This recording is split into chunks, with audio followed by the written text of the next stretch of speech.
Good day po muli mga ka-Woods. Welcome ulit dito kay 3M. Another day, another lesson na naman tayo para sa ating continuation ng ating 7 fundamentals of marksmanship.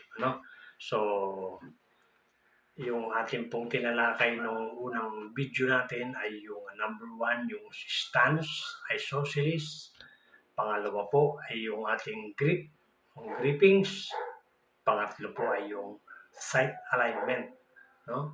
So, ngayon naman po, number 4, ay yung po tinatawag nating sight picture or correct sight picture. Ano po ba ang composition ng sight picture? Ang sight picture po, yan po yung rear sight. No? Rear sight, ito yung front sight. No? Yan po yung ating sa baril natin. Ano? Lagi po natin tatandaan. Kasi po nandito yung ating, ito po yung sisilipin natin. Ito, rear sight to front sight. Yan. Pag silip niyo po sa inyong rear sight, papunta sa front sight, dapat po ganyan. Ano po yan? Yan po yung sight alignment. Yan, sight alignment. Ngayon, meron po tayo dito aiming point o yung target natin. Nakita niyo po ba dito sa ating likod? Ayan. Yan po yung ating target. No? So, ito, inassume natin ito yung bilog. No?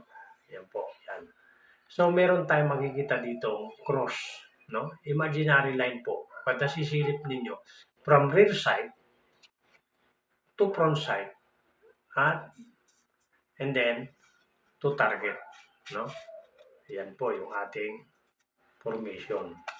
Ayan. Nakikita niyo po. No? Rear side, front side, yan po yung target. Aiming point. Yan. Mag-imaginary na. Habang nakasilip po kayo sa inyong rear side to front side, then to target. Yan po yung correct sight picture. No? Nakikita niyo po yan. Yan po ang tama. Kalabitin nyo. Puputok. At sinisiguro po sa inyo, bullseye po kayo. Yan. No? So, pag inalis nyo po yung rear sight and front sight, yan po yung sight alignment. No? Yan. Rear sight to front sight, yan po yung sight alignment. Ngayon, pag itinutok mo na po yan sa ating target, yan na po yung ating correct sight picture.